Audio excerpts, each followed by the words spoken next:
નમસ્કાર મિત્રો, હું નિલેશ દાણી ફરીથી મારી ચેનલમાં આપનું સ્વાગત કરું છું. આ ચેનલમાં તમને ધોરણ 11-12ના વાણિજ્ય વ્યવસ્થા, એકાઉન્ટ અને શિક્ષણને લગતા અન્ય પ્રોગ્રામો અને વિડીયો જોવા મળશે. આશા કરું તમને પસંદ આવશે. આજે આપણે ધોરણ 12 વાણિજ્ય વ્યવસ્થામાં પ્રકરણ 8ની વાત કરશું. નાણાકીય સંચાલન. મિત્રો, ધોરણ 12 વાણિજ્ય વ્યવસ્થામાં પાઠ 8મો નાણાકીય સંચાલનમાં અગાઉના વિડીયોમાં આપણે બીજા મુદ્દાઓની ચર્ચા કરી છે. આજે આપણે વાત કરવી છે મૂડીની. તમે જાણો છો મૂડીના બે પ્રકાર છે, કાર્યશીલ મૂડી અને કાયમી મૂડી. તો આજના સેશનમાં આપણે આ બંને મૂડી વિશે વારાફરતી એક પછી એક નિરાંતે અભ્યાસ કરીએ. તો સૌપ્રથમ કાર્યશીલ મૂડી વિશે આપણે વાત શરૂ કરીએ. કાર્યશીલ મૂડીનો વ્યાખ્યા અને અર્થ. તો અહીંયા એક વ્યાખ્યા આપી છે જે.એસ. મિલની, કે કાર્યશીલ મૂડી એટલે ચાલુ મિલકતોનો સરવાળો. ચાલુ મિલકતોનો સરવાળો એટલે કુલ કાર્યશીલ મૂડી. હવે આ શું કહેવા માંગે છે? તમે જાણો છો આ શબ્દ શું છે? કાર્યશીલ મૂડી એટલે રોજબરોજની પ્રવૃત્તિ ચલાવવા માટે ધંધાકીય એકમમાં જે મૂડીની જરૂર પડે એને કાર્યશીલ મૂડી કહેવાય. આમ તો મૂડી સાથે સંકળાયેલો શબ્દ છે એ રોકડ સિલક અને બેંક સિલક છે, અને એ અર્થમાં જ છે. એટલે કોઈ પણ પેઢી છે ને પોતાના ધંધામાં અમુક રોકડ અથવા તો બેંકમાં પડી હોય તો એ બેંક સિલક, બે એક જ છે. એક રોકડ સિલક બેંકમાં પડી હોય તો એને બેંક સિલક કહેવાય છે, અને રોકડ છે એ હાથ ઉપર પડી હોય છે. હવે આપણે ડિજિટલ દુનિયામાં પ્રવેશ્યા છીએ, નવા જમાનામાં વિકસિત દુનિયામાં પ્રવેશીએ છીએ. એટલે મોટે ભાગે વેપારીઓ પહેલા રોકડ રકમ એના થડામાં રાખતા, પોતાની કને કાઉન્ટર ઉપર ને કાઉન્ટરની અંદર રાખતા, કબાટમાં રાખતા. હવે મોટા ભાગના વેપારીઓ, નાની પેઢી હોય કે મોટી પેઢી, રોકડ સિલક હાથ ઉપર રાખતા નથી. વધી જાય એટલે એક લિમિટથી વધી જાય એટલે એને બેંકમાં જમા કરે છે, બેંકમાં રાખે છે. તો એ સલામત હોય છે. એટલા માટે તો રોકડ સિલક અને બેંક સિલક હાથ ઉપરની જે હોય ને રોજબરોજના ખર્ચા ચૂકવવા માટે એને કાર્યશીલ મૂડી કહેવાય.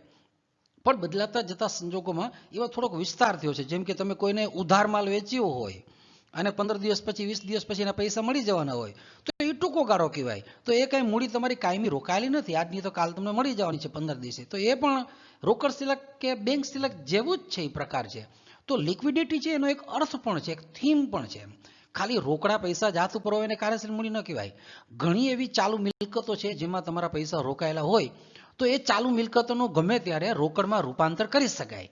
જેમ કે આપણે ઉધાર માલ વેચ્યો અને જેની કને પૈસા માગી છે, દેવાદારો છે, લેણી ઊંડી છે. તો આ જે છે ને આખા સ્ટોક છે યા કાચા માલનો સ્ટોક છે, આનું ગમે ત્યારે રોકડમાં રૂપાંતર કરી શકાય. તો આને કહેવાય કાર્યશીલ મૂડી. તો એટલે કીધું છે કે ચાલુ મિલકતનો સરવાળો એટલે કુલ કાર્યશીલ મૂડી. એટલે એ દ્રષ્ટિએ જે.એસ. મિલની જે વ્યાખ્યા છે ને એ ખૂબ સરસ અર્થ દર્શાવે છે. હવે કુલ કાર્યશીલ મૂડી અને ચોખ્ખી કાર્યશીલ મૂડી, કેમ કે વ્યાખ્યામાં એક શબ્દ આવ્યો છે કુલ કાર્યશીલ મૂડી, તો થોડોક એનો જે ફરક છે આપણે જાણીએ. પેલું કુલ કાર્યશીલ મૂડી એટલે ધંધાકીય એકમમાં જે ચાલુ મિલકતો હોય ને, જેમ કે સ્ટોક છે, દેવાદારો છે, લેણી ઊંડી છે, ટૂંકા ગાળાની કોઈ જામીનગીરીઓ છે કે જેનું આપણે ઝડપથી ગમે ત્યારે રોકડમાં રૂપાંતર કરી શકીએ, એનો ટોટલ કરીએ ને જે મળે ને એને કહેવાય કુલ કાર્યશીલ મૂડી. આ બધી જે મિલકતો છે રોકડ સિવાયની, બેંક સિલક સિવાયની, સ્ટોક છે કે દેવાદાર છે કે લેણી ઊંડી છે, એને ગમે ત્યારે આપણે રોકડમાં રૂપાંતરિત કરી શકીએ. દેવાદારો પાસે આપણે પૈસા માંગતા હોય તો ઉઘરાણી કરીએ એટલે મળી જાય. લેણી ઊંડી હોય એ બેંકમાં વટાવી શકીએ, સ્ટોક છે ને બજારમાં વેચી શકીએ તો રોકડમાં રૂપાંતર થઈ જાય. તો એને કહેવાય કુલ કાર્યશીલ મૂડી. તો આ બધી મિલકતોમાં રોકડા પૈસા આપણી મૂડી છે એ રોકાયેલી હોય છે, પણ એ એક્ટિવ હોય છે, આપણે હાથ ઉપર હોય છે, ગમે ત્યારે ઉપયોગ કરી શકીએ ને એવી સ્થિતિમાં હોય છે, એટલે એને કાર્યશીલ કહે છે. બીજું ચોખ્ખી કાર્યશીલ મૂડી. ચોખ્ખી કાર્યશીલ મૂડી એટલે જો એક સૂત્ર લખેલું છે, ચાલુ મિલકતમાંથી ચાલુ જવાબદારી બાદ કરવી. જેમ દેવાદારો પાસે આપણે પૈસા માંગતા હોય તો ગમે ત્યારે ઉઘરાણી કરીને ઊભા કરી શકીએ. સ્ટોક હોય એને વેચીને રોકડ સિલક ઊભી કરી શકીએ. લેણી ઊંડી હોય એને વટાવીને કે અન્ય કોઈ રીતે નિકાલ કરીને પૈસા ઊભા કરી શકીએ. એ રીતે એક બીજું સત્ય પણ છે ધંધામાં કે આપણા ઉપર કેટલાક દેવા હોય, ચાલુ દેવાની વાત કરું છું, જેમ કે લેણદારો આપણા ઉપર પૈસા માંગતા હોય એ પણ આપણી પાસે ઉઘરાણી કરી શકે ને આપણે પૈસા ચૂકવવા પડે ટૂંકી નોટિસમાં. આપણે દેવી ઊંડી હોય, આપણે ચૂકવવા પાત્ર, એ લોકો ડિમાન્ડ કરે તો એ પણ આપણે ધંધાકીય રીત રસમ પ્રમાણે પૈસા ચૂકવવાના હોય. આ પણ ટૂંકા ગાળા માટે જ હોય છે. લેણદારો છે, દેવી ઊંડી છે, ચૂકવવાના બાકી કેટલાક ખર્ચા છે.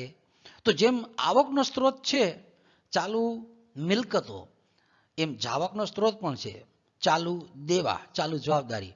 તો ચોખ્ખી કાર્યશીલ મૂડી એટલે આ જે આપણને મળવા પાત્ર કે હાથ ઉપર જે રોકડ સિલક છે કે બેંક સિલક છે કે આ ચાલુ મિલકતો છે એમાંથી ચાલુ જવાબદારી આપણે માઇનસ કરી નાખીને જે બચે ને એને કહેવાય ચોખ્ખી કાર્યશીલ મૂડી. એ હાથ ઉપરની આપણી રિયલ કાર્યશીલ મૂડી છે. તો આને પણ આપણે આ અર્થને પણ ધ્યાનમાં રાખવો જોઈએ. હવે આપણે કાર્યશીલ મૂડીની કેટલીક લાક્ષણિકતાઓ જોઈએ. તો ટૂંકા ગાળાની મૂડી આ જે છે ને એ ટૂંકા ગાળા માટે હોય છે, ટૂંકા સમય માટે હોય છે, એનો સમયગાળો લાંબો નથી હોતો. તો 1 વર્ષથી વધુ વર્ષ માટે જે પૈસા રોકાઈ જાય એને કાયમી મૂડી કહેવાય. 1 વર્ષથી ઓછા સમય માટેની જે મૂડી છે ને એને ટૂંકા ગાળાની મૂડી કહેવાય. તો કાર્યશીલ મૂડી છે એ ટૂંકા ગાળાની મૂડી છે. બીજું, ચાલુ મિલકતોમાં રોકાણ. કાર્યશીલ મૂડી છે ને એનું જેમ કે દેવાદારો છે, લેણી ઊંડી છે, સ્ટોક છે, ટૂંકા ગાળાની જામીનગીરી છે, એમાં સમાયેલી હોય છે. એટલે કે કાર્યશીલ મૂડી છે આમાં રોકાયેલી હોય છે ચાલુ મિલકતોમાં. તો ચાલુ મિલકતમાં આપણે જે રોકાણ કરીએ છીએ ને એ બધી કાર્યશીલ મૂડી જ છે. દેવાદાર હોય કે લેણી હુંડી હોય કે સ્ટોક હોય કે કોઈ જામીનગીરી હોય કે બેંક સિલક હોય કે રોકડ સિલક હોય. રોકડ સિલક આપણા હાથ ઉપર હોય છે, બાકી બધી રોકાયેલી હોય છે. બેંકમાં રાખો તો બેંકમાં પડી હોય છે. ઉધાર માલ વેચ્યો હોય તો દેવાદાર પાસે હોય છે. ઉધાર માલ વેચ્યો હોય તો ક્યારેક લેણી ઊંડી સ્વરૂપે હોય છે, યા ટૂંકા ગાળાની કોઈ જામીનગીરી સ્વરૂપે હોય છે. તો ચાલુ મિલકતમાં આ પ્રકારના રોકડ પૈસા જે છે આપણે રોકાઈ રહીએ છીએ, એમાં રોકાણ કરેલું હોય છે. પછી ત્રીજું લક્ષણ છે તરલતા. આ આનું ખૂબ અગત્યનું અને મહત્વનું લક્ષણ છે. એ તરલતાનો ગુણધર્મ ધરાવે છે. બધી જ ચાલુ મિલકતો છે ને જેને આપણે કાર્યશીલ મૂડી કહી છીએ એ રોકડમાં રૂપાંતર કરી શકાય. જેમ કે દેવાદારોમાં રોકાયેલા પૈસા છે, દેવાદારો પાસે ગમે ત્યારે ઉઘરાણ કરીને આપણે પૈસા માગી શકીએ, મળી જાય. સ્ટોકમાં આપણે જે પૈસા રોકાયેલા છે એ સ્ટોક તમે વેચી દો, પૈસા મળી જાય. તો તરલતાનો ગુણધર્મ ધરાવે છે કાર્યશીલ મૂડી છે. પછી ઓછું જોખમ. કાર્યશીલ મૂડી છે ને એ 1 વર્ષથી ઓછા સમય માટે હોય છે, એટલે આને કંઈ બહુ બીજું જોખમનું કારણ નથી રહેતું. એ હાથ ઉપર જ હોય છે દેવાદારો પાસે યા સ્ટોકમાં. તો આને જોખમનું તત્વ ખૂબ ઓછું રહેલું છે. મોટી જે કાયમી મિલકત હોય, જેમ કે તમે યંત્ર લીધું હોય અને 20 વર્ષ માટે હોય, તો 10 વર્ષ પછી એ યંત્ર છે એ કદાચ આઉટ ઓફ ડેટ થઈ જાય નવી ટેકનોલોજીને કારણે. તો એ જોખમ કહેવાય. જ્યારે અહીંયા તો રોકડ હાથ ઉપર જ હોય છે, યા દેવાદાર સ્વરૂપે યા સ્ટોક સ્વરૂપે. તો એટલું બધું જોખમ આમાં નડતું નથી, એટલે જોખમનું ઓછું પ્રમાણ રહે છે. પછી બદલાતું સ્વરૂપ. કાર્યશીલ મૂડીમાં શું છે, સમય પ્રમાણે એમાં એના જે ચાલુ મિલકતોમાં આપણે પૈસા રોક્યા હોય ને જે રોકાણ કર્યું હોય ને એનું સ્વરૂપ સતત બદલાતું રહે છે. જેમ કે તમારી કને તમે ધંધો કરવા માટે મળે મૂડી લઈ આવ્યા અને ધંધો ચાલુ કર્યો, તો પહેલાં તમે કાચા માલનો સ્ટોક લ્યો છો. તો ધારો કે 2 લાખ રૂપિયાનો સ્ટોક લીધો, તો 2 લાખ રૂપિયા તમારા સ્ટોકમાં રોકાઈ ગયા. પછી એના ઉપર તમે અડધો તૈયાર માલ તૈયાર કર્યો, કંઈક પ્રોસેસ કરી, પછી તૈયાર માલ એના ઉપર મજૂરી લેબર ખર્ચનો ચૂકવણી કરી, ખર્ચા વધારાના એડ કરીને કંઈક તૈયાર માલ કર્યો ઊભો વેચવા લાયક. એટલે લાખ રૂપિયા બીજા ખર્ચે 3 લાખમાં તૈયાર માલનો સ્ટોક ઊભો કર્યો, તો હવે 3 લાખ રૂપિયા રોકાઈ ગયા. પણ એ માલ તમે વેચી દો એટલે રોકડા પૈસા તમને મળી જાય. તો આમ આ રોકડ સિલક છે ને એનું સ્વરૂપ બદલાતું રહે છે. પહેલા રોકડા રૂપિયા હતા એ તમે સ્ટોક લીધો, સ્ટોકને વેચી નાખ્યો એટલે રોકડ પાછી આવી ગઈ. માન લો કે તમે પહેલા રોકડા પૈસા હતા એનો સ્ટોક લીધો અને ઉધાર વેચાણ કર્યું, તો દેવાદારોમાં પરિવર્તિત થશે. દેવાદારો કે ઉઘરાણ કરો એટલે પૈસા પાછા આવી જાય, એટલે વળી પાછું રોકડમાં રૂપાંતર થશે. તો આમ કાર્યશીલ મૂડીનું સ્વરૂપ સતત બદલાતું રહે છે. પછીનું લક્ષણ છે રોજબરોજના ખર્ચા ચૂકવવા માટે. આ મૂડીનો ઉપયોગ જ જો કે રોજબરોજના ખર્ચા ચૂકવવા માટે થાય છે. અહીંયા રોજબરોજ એટલે અવારનવાર જે ખર્ચ થાય છે, જેમ કે પગાર છે, આપણી કંપનીમાં કામ કરતા હોય તો કર્મચારીનો પગાર અવારનવાર ચૂકવવો પડે. મજૂરી કામ રોજ કંપનીમાં ધંધાકીય કામમાં કાંઈક ને કાંઈક પ્રકારનો માલ આવતો હોય, કોઈ પ્રકારની બીજી વસ્તુ આવતી હોય, એ કામ કરતા હોય મજૂરો અને મજૂરી ચૂકવવી પડે. તો આવા રોજબરોજના ખર્ચા ચૂકવવા માટે આ કાર્યશીલ મૂડી કામ આવે છે, હાથ ઉપર હોવી જોઈએ. પછી ઘસારો નહીં. મૂડી 2 પ્રકારની હોય છે. જો કાયમી મૂડી, જેમ કે જે મિલકતમાં રોકાયેલી છે તે, જેમ કે યંત્રોમાં તમે કોઈ યંત્ર લીધું તો એ 15-20 વર્ષ ચાલવાનું હોય, પણ 15-20 વર્ષ પછી એ યંત્રની કિંમત એટલી ન રહે, એને દર વર્ષે ઘસારો લાગુ પડે છે. જ્યારે કાર્યશીલ મૂડીમાં શું છે, એ તો હાથ ઉપર જ હોય છે. ક્યારેક એ દેવાદાર સ્વરૂપે હોય, ક્યારેક સ્ટોક સ્વરૂપે હોય. તો આ ટૂંકા ગાળા માટે હોય છે, એટલે આને ઘસારાનો કોઈ સવાલ ઊભો થતો નથી. 8મું, ધંધાનો પ્રકાર અને સ્વરૂપ પ્રમાણે જરૂરિયાત. તો અહીંયા કેટલી કાર્યશીલ મૂડી ધંધામાં હોવી જોઈએ એ ફિક્સ આંકડો કે ફિગર ન કહી શકાય. દરેક ધંધાની અલગ જરૂરિયાત હોય. ધંધાનું પોતાનું કાર્યક્ષેત્ર, પોતાની સ્થિતિ, પોતાનું વાતાવરણ અલગ અલગ હોય, દરેકની પોલિસી અલગ અલગ હોય. તો દરેક ધંધાની એના પ્રકાર, એના સ્વરૂપ, એની પોલિસી પ્રમાણે થોડે ઓછે અંશે કાર્યશીલ મૂડીની જરૂરિયાત રહે છે, એનું પ્રમાણ જુદું જુદું રહે છે. તો આ હતા કાર્યશીલ મૂડીના લક્ષણો. હવે આપણે કાર્યશીલ મૂડીને અસર કરતા પરિબળો વિશે વાત કરીએ. તો પહેલો પરિબળ જે અસર કરે છે એ ધંધાનો પ્રકાર અને સ્વરૂપ. જો ધંધાનો પ્રકાર અને સ્વરૂપ છે ને એ કાર્યશીલ મૂડીને અસર કરતું મોટામાં મોટું પરિબળ છે. કોઈક વેપારી કેમ છે એને મોટા પ્રમાણમાં માની લો કે સ્ટોક રાખવો પડતો હોય અને એનું જે વેચાણ છે એ શાક ઉપર થતું હોય, ઉધાર થતું હોય, તો તો એને વધારે કાર્યશીલ મૂડીની જરૂર પડે છે. ઉદ્યોગો જે છે મોટા મોટા એને કાર્યશીલ મૂડીનું પ્રમાણ એનામાં બદલાતું રહે છે ને. તો મોટા ઉદ્યોગો જેમાં પૈસા રોકાઈ રહે છે એને વધુ કાર્યશીલ મૂડીની જરૂર પડે છે. મોટા ઉદ્યોગો જેને બહુ પૈસા રોકાઈ રહેતા નથી એને ઓછી કાર્યશીલ મૂડીની જરૂર છે. જેમ કે ગેસના બાટલાનો ધંધો છે તો એ આઈઓસી છે, ભારત પેટ્રોલિયમ છે કે હિન્દુસ્તાન પેટ્રોલિયમ છે, એ કરે છે. યા વીજળીનું પ્રોડક્શન છે, એ ઝડપથી ઊભી થાય છે, ઝડપથી વેચાઈ જાય છે અને એનું વેચાણ રોકડેથી જ હોય છે, એમાં શાખ ઉપર નથી હોતો. તો એ લોકોને આ જે ઉદ્યોગો છે ને, ગેસ છે, વિદ્યુત કંપની છે, તો એવા કેટલાક ઉદ્યોગોને ઓછી કાર્યશીલ મૂડીની જરૂર પડે છે. જ્યારે એના સિવાયના કેટલાક ઉદ્યોગો છે એ લાંબા સમય માટે જેમાં શાખ નીતિ હોય છે, ઉધાર માલ આપવો પડે છે, એમાં વધારે કાર્યશીલ મૂડીની જરૂર પડે છે. તો ધંધાનો પ્રકાર અને સ્વરૂપ જે છે એ કાર્યશીલ મૂડી પર અસર કરતું પરિબળ છે. પછી ધંધાનું કદ જેમ મોટું એમ વધારે કાર્યશીલ મૂડીની જરૂર પડે અને ધંધાનું કદ જેમ નાનું હોય એમ ઓછી કાર્યશીલ મૂડીની જરૂર પડે. આ સમજી શકાય એવું સરળ પરિબળ છે. ત્રીજું, ઉત્પાદન ચક્ર. એટલે કે કોઈ પણ ધંધાકીય એકમ, માની લો કે કોઈ વસ્તુનું ઉત્પાદન કરે છે, તો ઉત્પાદન ચક્રનો સમયગાળો જો લાંબો હોય તો લાંબો સમય માટે ઉત્પાદન પ્રક્રિયામાં પૈસા રોકાઈ રહે છે. કાચા માલમાં, અર્ધ તૈયાર માલમાં, પછી તૈયાર માલ થાય ત્યાં સુધીમાં. તો ઉત્પાદન ચક્રનો સમયગાળો લાંબો તો રોકડા રૂપિયા રોકાઈ રહે છે, એટલે વધુ કાર્યશીલ મૂડીની જરૂર પડે. હવે કોઈ ઉદ્યોગ પાસે એવી વસ્તુ હોય કે જે સવારે આવીને સાંજે બની જતી હોય, સવારે કાચો માલ લીધો, સાંજે એની બધી પ્રોડક્ટ બની જતી હોય, તો ઉત્પાદન ચક્રનો સમયગાળો ઓછો કહેવાય, તો એને ઓછી કાર્યશીલ મૂડીની જરૂર પડે. જેમ કે દૂધની ડેરી છે, એ આવે એટલે સવારે દૂધ મળ્યું હોય ને તો સાંજ સુધીમાં તેની પ્રોડક્ટ તૈયાર થઈ જાય. તો દૂધ પણ વેચી શકે દૂધની ડેરી, અને એની બીજી ચીઝ ને પનીર ને એવી પ્રોડક્શન એ પણ બની ગયું, એ પણ વેચી શકે, દહીં પણ વેચી શકે. તો 24 કલાકમાં મોટા ભાગની પ્રોડક્ટ બની જાય, તેનો ઉત્પાદન ચક્રનો સમય ઓછો છે, તો એને ઓછી કાર્યશીલ મૂડીની જરૂર પડે. જ્યારે કાપડ ઉદ્યોગ છે એને તો એ કપાસની ખરીદી કરે અને પછી કપડું તૈયાર થાય તો એક લાંબો સમયગાળો માગી લે છે, ઘણા બધા દિવસો નીકળી જાય. એ ચક્ર લાંબુ છે ઉત્પાદનનું, તો એને વધુ કાર્યશીલ મૂડીની જરૂર પડે. પછી ચોથું પરિબળ છે ઉત્પાદન નીતિ અને માંગનો પ્રકાર. અહીંયા ઉત્પાદિત વસ્તુની માંગ કેવી છે, મોસમી માંગ છે કે પરમનન્ટ માંગ છે, એ પણ એક અગત્યનું પરિબળ છે. જેમ કે કેટલીક વસ્તુઓ મોસમી હોય છે, જેમ કે ગરમ કપડાં, એનું વેચાણ થાય શિયાળામાં, તો શિયાળાના 4 મહિના હોય, બાકીના 8 મહિના એનું પ્રોડક્શન જો ચાલુ રહેતું હોય, તો જે લોકો ગરમ કપડાનું ઉત્પાદન કરે છે એને 8 મહિના માટે તો એના પૈસા એમાં રોકી જ રાખવાના છે. જ્યારે શિયાળો આવે ત્યારે વસ્તુ વેચાય છે, ત્યારે પૈસા છૂટા થાય, તો એમાં વધારે કાર્યશીલ મૂડીની જરૂર પડે. એમ ચોમાસાની છત્રીને રેનકોટ છે તો એની ડિમાન્ડ 2-3 મહિના જ હોય જ્યારે ચોમાસાની ઋતુ આવે તો, અને વધુ 4 મહિના આખી સિઝનને ગણી લઈ તો 4 મહિના માટે ગરમ રેનકોટ અને છત્રી વેચી શકાય છે. બાકીના 8 મહિના આપણે એનું પ્રોડક્શન ચાલુ પડ્યું હોય તો 8 મહિના માટે એમાં પૈસા રોકી રાખવા પડે છે. ચોમાસું આવે ત્યારે આ પ્રકારની વસ્તુ વેચાય, તો ત્યાં સુધી આમાં રોકડ રોકાઈ રહે છે, તો વધારે કાર્યશીલ મૂડી એમાં રોકાઈ રહે એટલે વધુ કાર્યશીલ મૂડીની જરૂર પડે. તો આમ ઉત્પાદન નીતિ અને માંગનો પ્રકાર છે ને, એ પણ કાર્યશીલ મૂડીને અસર કરતું પરિબળ છે. પછી કાચા માલનો સંગ્રહ.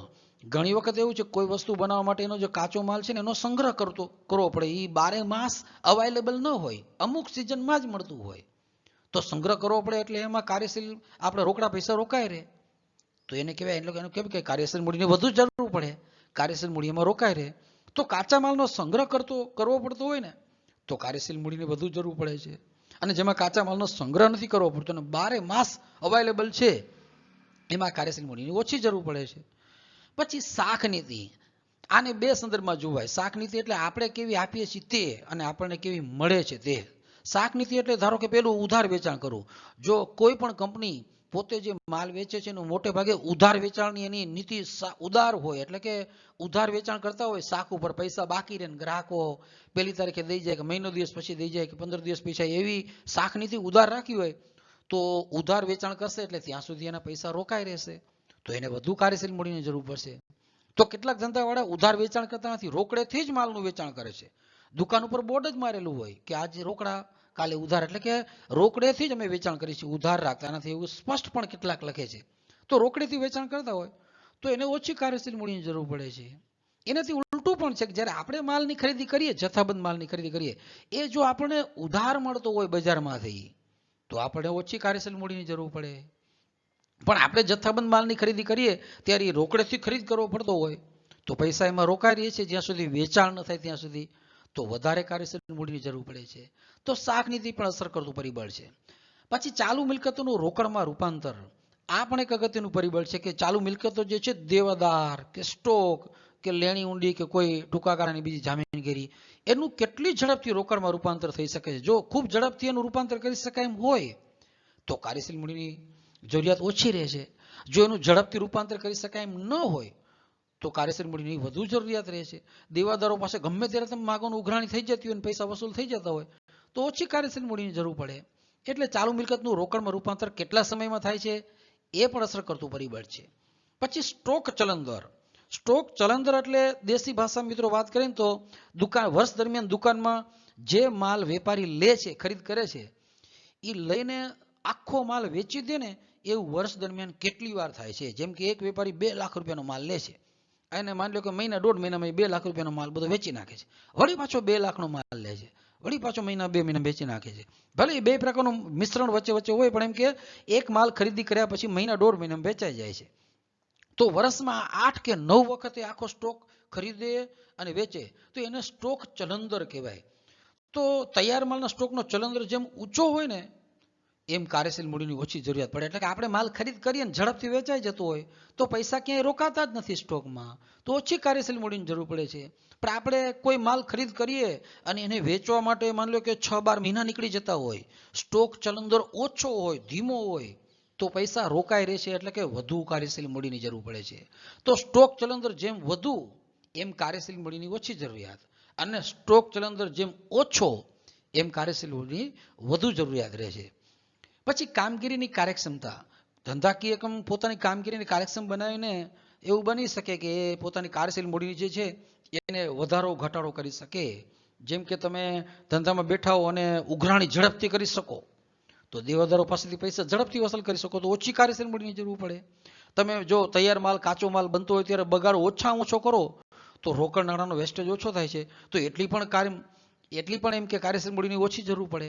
તો આવા કેટલાક મુદ્દા પણ છે. એટલે જે કાર્યક્ષમ એકમ છે ને એ પોતાની કાર્યક્ષમતાથી કામ કરે ને આ સંચાલકીય મુદ્દો છે. પણ સંચાલન જો કાર્યક્ષમ હોય ને તો સંચાલકીય દિમાગને કારણે, સંચાલકીય બુદ્ધિથી ઘણે અંશે કાર્યશીલ મૂડીની જરૂરિયાત જે છે એને ઘટાડી શકાય. યા કાર્યક્ષમતા ઓછી હોય તો એ ઓટોમેટિક કાર્યશીલ મૂડીની જરૂરિયાત વધુ રહે છે. તો સંચાલકીય કે યા કામગીરીની કાર્યક્ષમતા છે એ પણ અસર કરતું પરિબળ છે. અને છેલ્લું છે નફાની ફાળવણી. હવે વર્ષ દરમિયાન ધંધાકીય એકમ જે નફો કરે છે એ પછી ડિવિડન્ડ સ્વરૂપે વેચી દેવાનું હોય છે એના માલિકોને, શેરહોલ્ડરોને. હવે શેરહોલ્ડરોને જે ડિવિડન્ડ આપવું પડે છે ને એ રોકડેથી જ ચૂકવવામાં આવે છે. અહીંયા રોકડેથી એટલે ચેક આપે એ પણ રોકડ જ ગણાય છે મિત્રો, યાદ રાખજો. આજે ચેક લખ્યો હોય કાલે શેરહોલ્ડર બેંકમાં વટાવે છે એટલે રોકડા પૈસા આપણા ખાતામાંથી જાય છે. તો અહીં ચેક અને રોકડ બે એક સરખા જ છે. રોકડ સિલક ને બેંક સિલક એક સિક્કાની 2 સાઈડ છે. તો ડિવિડન્ડ નફાની ફાળવણી અટાણે એવું થાય છે કે મોટે ભાગે જો રોકડમાં ચૂકવવું જ પડે છે તો મોટા ભાગનો કંપનીની રોકડ છે ને એ નફો ચૂકવી દેવામાં જ જાય છે, ડિવિડન્ડ ચૂકવી દેવામાં જ જાય છે. તો જેમ વધુ ડિવિડન્ડ ચૂકવવું પડે એમ કાર્યશીલ મૂડીની વધુ જરૂર પડે છે. તો આ પણ એક જોવું પડે છે કે નફાની ફાળવણી કેટલી છે, મોટા પ્રમાણમાં છે કે ઓછા પ્રમાણમાં. તો આ હતા કેટલાક કાર્યશીલ મૂડીને અસર કરતા પરિબળો. હવે આપણે મૂડીનો બીજો પ્રકાર એટલે કાયમી મૂડી વિશે વાત કરીએ. તો કાયમી મૂડી એટલે 5 કે વધુ વર્ષ માટે જે નાણાં રોકાઈ રહે એને કાયમી મૂડી કહેવાય. કાયમી મૂડી એટલે લાંબા ગાળાની મૂડી. સામાન્ય રીતે 5 વર્ષથી વધુ સમય માટે એ ધંધામાં રોકાયેલી હોય છે એટલે એને કાયમી મૂડી કહેવાય છે. મૂડી તો છે જ, એને ગમે ત્યારે વેચીને પૈસા ઊભા કરી શકાય, પણ એ જલ્દી વેચી શકાતી નથી કેમ કે ધંધાકીય ઉત્પાદનમાં એ કામની વસ્તુ છે, એને વેચી ન શકાય પણ રોકાયેલા પડ્યા હોય છે. જેમ કે આપણે ધંધો ચલાવવા માટે કોઈ કંપની સ્થાપવામાં આવે ને તો એની કારણે કાયમી મિલકતો હોય છે, જમીન હોય છે, મકાનમાં પૈસા રોકે છે, યંત્રોમાં પૈસા રોકવા પડે, પ્લાન્ટમાં પૈસા રોકવા પડે, ફર્નિચર લેવું પડે, આ બધામાં પૈસા રોકાયેલા હોય છે અને એ ધંધાના ઉત્પાદન માટે, ધંધો ચલાવવા માટે જરૂરી હોય છે. તો એને કાંઈ પછી વેચી ન શકાય જ્યાં સુધી ઉદ્યોગ ચાલુ હોય, ધંધો ચાલુ હોય, કંપની ચાલુ હોય ત્યાં સુધી. પણ વેચીએ તો પાછા પૈસા ઊભા થઈ જાય. પણ એ રોકાયેલી હોય છે એટલે સમયની દ્રષ્ટિએનો સમયગાળો લાંબો હોવાથી એટલે અહીં એક માપદંડ નક્કી કર્યો છે કે 5 વર્ષ કે તેનાથી વધારે સમય માટે કોઈ મૂડી રોકાઈ રહે ને તો એને કાયમી મૂડી કહેવાય છે. એ મહદઅંશે કાયમી મિલકતોમાં રોકાયેલી હોય છે એટલે એને કાયમી મૂડી કહે છે. હવે આની કેટલીક લાક્ષણિકતા આપણે જોઈએ. તો પહેલી લાક્ષણિકતા છે લાંબો ગાળો. તો અગાઉ આમાં આપણે વાત કરી એમ કે આનો સમયગાળો છે એ 5 વર્ષ કે એના વધારે સમય માટે હોય છે. પછી વિવિધ પ્રકારના ધંધામાં એનું જુદું જુદું પ્રમાણ હોય છે. જેમ કે કેટલાક મોટા ઉદ્યોગો છે, ભારે યંત્ર સામગ્રી અને રાસાયણિક ઉદ્યોગો છે, એમાં કાયમી મૂડીનું પ્રમાણ વધુ હોય છે તો વધારે કાયમી મૂડીની જરૂર પડે. કેટલીક જે છે એ ધંધા એવા છે કે જેમાં બહુ ભારે સામગ્રીની જરૂર નથી પડતી, એનો સામાન એવો છે ઝડપથી વેચાઈ પણ જતો હોય છે, તેમાં ઓછી કાયમી મૂડીની જરૂર પડશે. કેટલાક ધંધા જેવા હોય છે કે જેમાં કાયમી મિલકતો એટલે યંત્રો પ્લાન્ટની બહુ જરૂર નથી પડતી, એ માલ આવે અને વેચી જ દેવાનો હોય છે, એમાં કોઈ પ્રોસેસ નથી કરવી પડતી, તો એમાં ઓછી કાયમી મૂડીની જરૂર પડે છે. પછી ત્રીજું ઘટકો. કાયમી મૂડીના ઘટકો એટલે ક્યાં ક્યાં રોકાયેલી હોય છે, તો કે એ જમીનમાં રોકાયેલી હોય છે, એ મકાનમાં રોકાયેલી હોય છે, પ્લાન્ટમાં રોકાયેલી હોય છે, યંત્રોમાં રોકાયેલી હોય છે, કંપનીના વાહનમાં રોકાયેલી છે, કંપની ચલાવવા માટે જે ફર્નિચર હોય એમાં રોકાયેલી હોય છે. તો આ બધા કાયમી મિલકત, કાયમી મૂડી ક્યાં રોકાયેલી હોય છે ઘટકો બતાવે છે. ક્યાં છે ઘટકો એટલે ક્યાં કાયમી મૂડીના પૈસા રોકાયેલા છે એ. પછી ત્યાર પછી છે એનું લક્ષણ તરલતા ઓછી. કાયમી મૂડીની તરલતા બિલકુલ ઓછી હોય છે.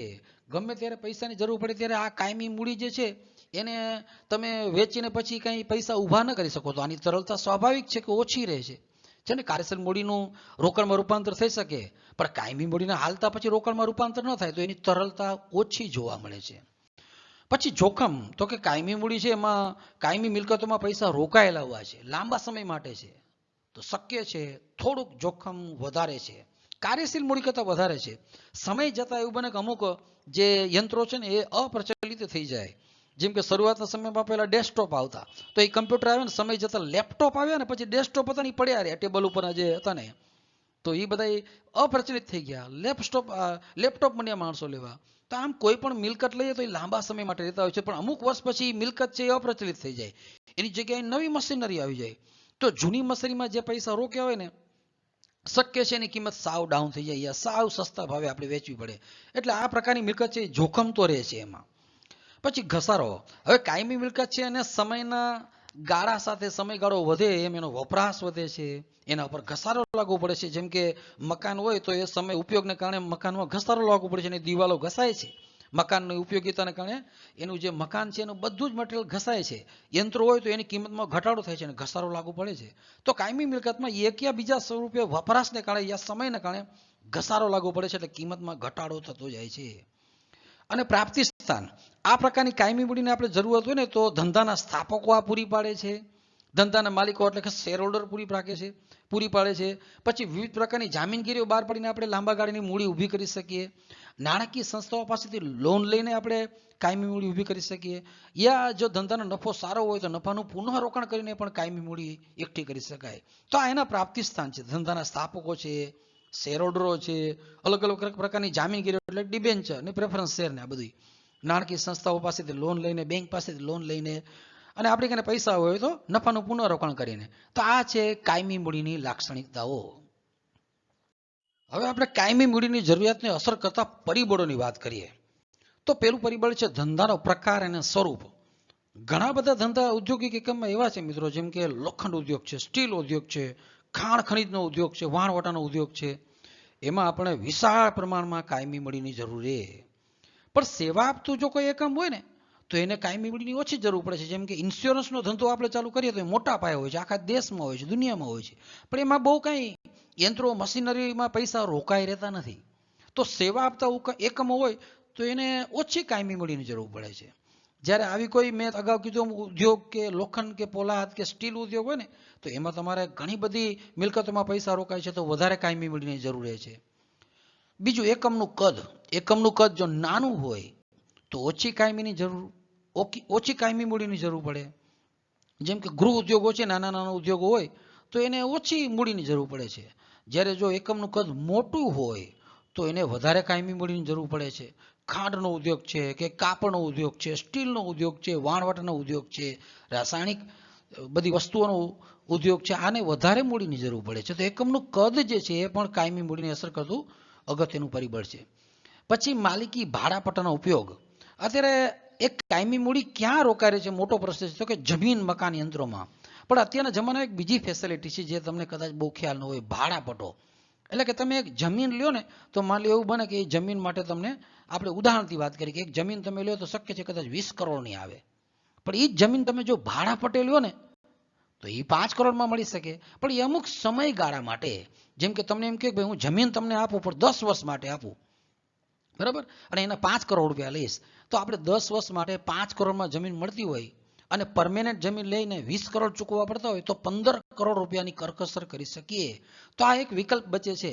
અહીંયા આપણે 10 વર્ષ ભાડાપટ્ટે કોઈ મિલકત લઈને તો એની જે કિંમત છે એ એડવાન્સમાં ચૂકવી દેવી પડે છે. બધા 5 કરોડ રૂપિયા આપણે જમીન ભાડાપટ્ટે લઈએ તો આપી દેવા પડે છે.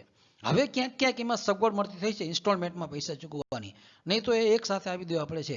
પણ ઓછી કિંમતે આપણે મિલકતો ઊભી કરી શકીએ તો ભાડાપટ્ટે મિલકતો મળે ને તો એટલે અંશે કાયમી મૂડીની જરૂરિયાત ઓછી રહે છે. અને ભાડાપટ્ટે ન મળે તો આપણે આપણા કાયમી ખરીદી કરીને જ વસાવવા પડે છે યા લેવી પડે છે, તો કાયમી મૂડીની જરૂરત વધુ પડે છે. પછી છે સંશોધન ખર્ચ. હવે ઘણી બધી પ્રોડક્ટ એવી હોય છે કે જેને સતત અદ્યતન રાખવી પડે છે, એમાં નવીનીકરણ જરૂરી હોય છે, એટલે કે વસ્તુમાં સંશોધન જરૂરી હોય છે. તો સંશોધન ખર્ચ પાછળ ઘણો બધો ખર્ચ કરવો પડે છે. તો સંશોધન ખર્ચ જે કંપનીને વધુ રહે છે ને એને વધુ કાયમી મૂડીની જરૂર રહે છે. જેમ કે દવાનો ધંધો છે, ફાર્માસ્યુટિકલ ધંધી, તો રોજ નવા સંશોધનો થાય છે, નવી નવી દવાઓ આવે છે, નવા નવા ડ્રગ્સ આવે છે, નવા નવા રોગ આવે છે, નવા ઉપચાર આવે છે, નવી નવી રસીઓ આવે છે. તો એના માટે એને સતત સંશોધન કરવું પડે છે, એટલે એમાં પૈસા રોકાયેલા રહેશે. તો સંશોધન ખર્ચ પણ ઘણા બધા ઉદ્યોગોને લાગુ પડે છે. તો જે ઉદ્યોગોને સંશોધન ખર્ચ કરવો પડે છે તો એ જ્યાં સુધી સંશોધનનો લાભ મળે ત્યાં સુધી એક લાંબો સમયગાળો નીકળી જાય છે, તો એને વધુ કાયમી મૂડીની જરૂર પડે છે. જેને સંશોધન ખર્ચની જરૂર નથી એને ઓછી કાયમી મૂડીની જરૂર પડે છે. પછી અદ્યતન ટેકનોલોજી. સમય પસાર થવાની સાથે ટેકનોલોજી સતત બદલાતી રહે છે. તો શું થાય કે ઘણી વખત ઘણો સમય જતાં આપણે ટેકનોલોજીને કારણે નવા યંત્રો વસાવવા પડે છે અને જૂના જે છે એ દૂર કરવા પડે છે. તો નવી ટેકનોલોજી આવે ને એમ આપણે વધારે મૂડીની જરૂર પડે છે. એટલે ટેકનોલોજી બદલાતા નવા યંત્રો ખરીદવા પડે છે, નવી વસ્તુઓ ખરીદવી પડે છે. જે વસ્તુ બદલાઈ ગઈ હોય એ ખરીદવી પડે છે, એટલે જૂની વસ્તુઓ અને યંત્રો છે એ આઉટ ઓફ ડેટ થઈ જાય છે. તો નવી ટેકનોલોજીને કારણે પણ કાયમી મૂડીની જરૂર પડે છે. પછી સરકારી મદદ અને કરવેરા નીતિ.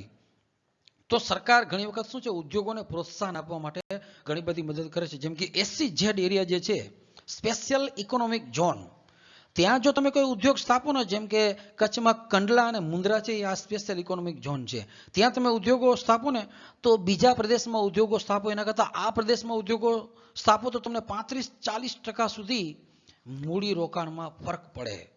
તો આ એક બહુ મોટો ફરક છે.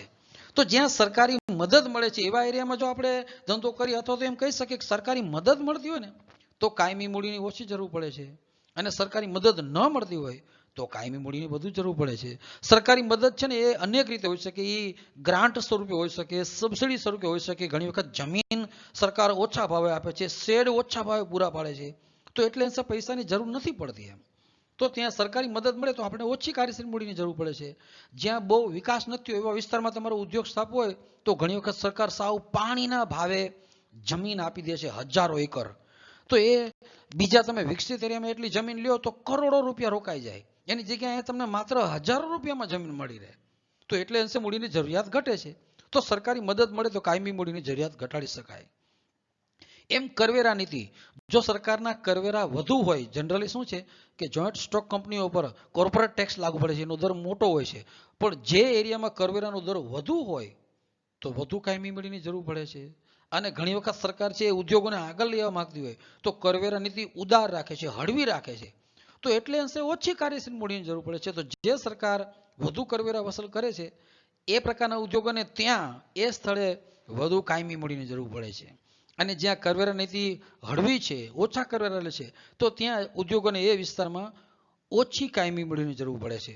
અને છેલ્લું જે પરિબળ છે અહીંયા તમને સ્ક્રીન ઉપર દેખાતું નથી, છે સ્થાપના ખર્ચ. આટલું મોટું ધંધાકીય એકમ તમારે સ્થાપવું હોય ને તો એ સ્થાપના કરવા માટે પણ તમારે કેટલાય દસ્તાવેજો તૈયાર કરવા પડે, નોંધણીની ફી ચૂકવવી પડે, નિષ્ણાત માણસોને રોકવા પડે, એને પગાર ફી ચૂકવવી પડે, કેટલાય કાનૂની તમારે પ્રોસિજર કરવી પડે, એના ખર્ચા ચૂકવવા પડે. તો કંપની સ્થાપવા માટે, મોટું ધંધાકીય એકમ સ્થાપવા માટે પણ કરોડો રૂપિયાની જરૂર પડે. તો સ્થાપના ખર્ચ માટે પણ કાયમી મૂડીની જરૂર પડે છે, એ કાંઈ પછી પાછો નથી આવતો. તો આમ અલગ અલગ પ્રકારના કેટલાય પરિબળો છે કે જે કાયમી મૂડીની જરૂરિયાતને અસર કરે છે. તો આ હતા કાયમી મૂડીની જરૂરિયાતને અસર કરતા પરિબળો. તો મિત્રો આ હતી કેટલીક કાર્યશીલ મૂડી અને કાયમી મૂડી એની વાત. આશા રાખું તમને મારી વાત છે સમજમાં આવી હશે. કદાચ સમજમાં આવી હોય તો તમે મિત્રોમાં શેર કરજો, મારી ચેનલને સબસ્ક્રાઈબ કરજો, લાઈક કરજો, અને યોગ્ય લાગે તમે કોમેન્ટ પણ કરી શકો છો. Thank you very much.